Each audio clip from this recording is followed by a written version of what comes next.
시청자 여러분 안녕하십니까? 11월 7일 수요일 뉴스24 시작합니다. 오늘 첫 번째 소식입니다.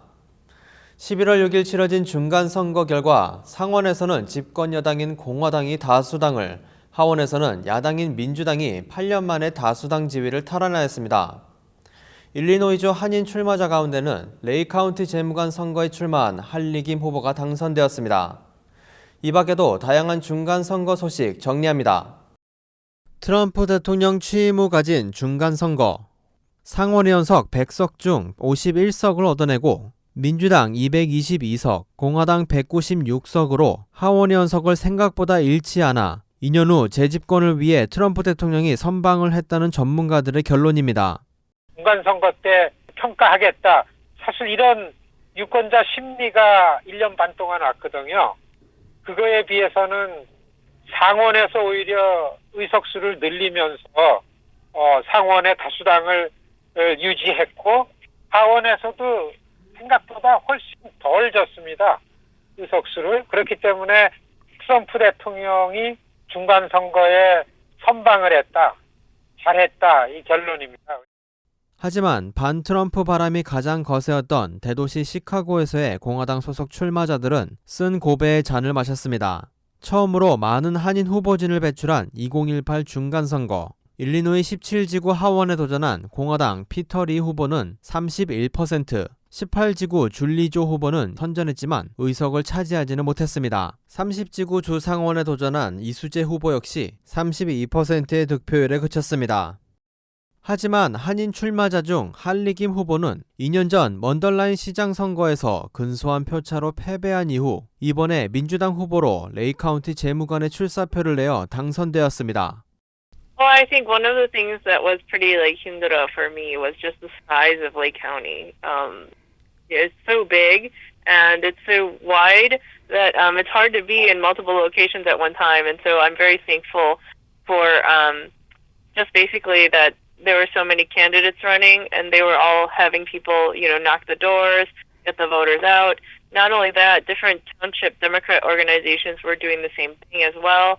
And even the governor candidate, J.B. Pritzker, had not only were his volunteers walking with his literature, they were helping candidates as well. And so I think all of that together really helped to bring out the bodies to vote.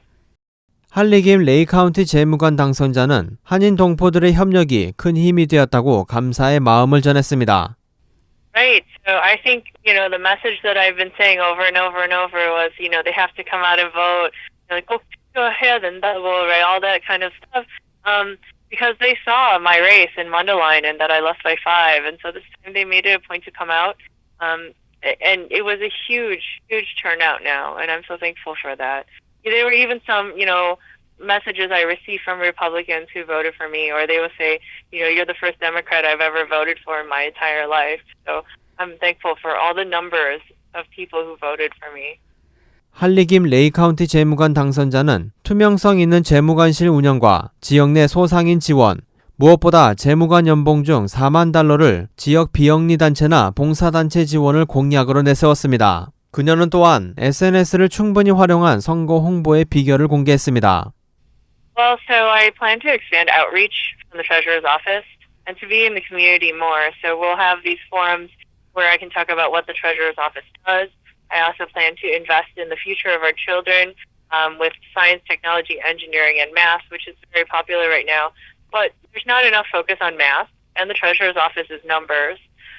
So we'll expand into some of our future, talented workforce. These are kids who are going to work in Lake County, so we need to invest in them. Also, I want to work with the Lake County Board to pass some transparency. Right now, it's kind of exciting. The board so far is majority Democrat for the first time ever in the history of Lake County Board. So we can work together to pass some transparency and other measures. 현 일리노이 주지사 브루스 라우너는 첫 번째 임기를 마치고 주지사직을 내려놓게 되었습니다. J.B. 프리츠커 민주당 주지사 후보가 당선되었기 때문입니다. 특별히 일리노이주의 최대 관전 포인트였던 연방 하원의원 6지구와 14지구는 모두 민주당 의석으로 채워지면서 전반적으로 민주당이 승리하였습니다. 6지구 현 하원 의원이었던 피터 로스캄 의원은 신예 션 카스텐에게, 14지구 랜디 헐트그렌 현 의원은 흑인 여성인 로렌 언더우드에게 각각 매우 근소한 차이로 밀려 재선에 실패했습니다. 이 밖에도 에리카 헤롤드 공화당 검찰총장 후보 역시 13지구 주 상원의원 콰미 라울 민주당 후보에게 밀려 고배를 마셨습니다. 2018 중간선거, 공화당의 선전으로 반이민 정책이 자기 정치에 도움이 된다고 확신하는 트럼프 대통령의 향후 정치 방향에 대해 소수의 연대를 통해 트럼프 시대의 위기를 잘 넘겨야 하는 과제를 안게 되었습니다.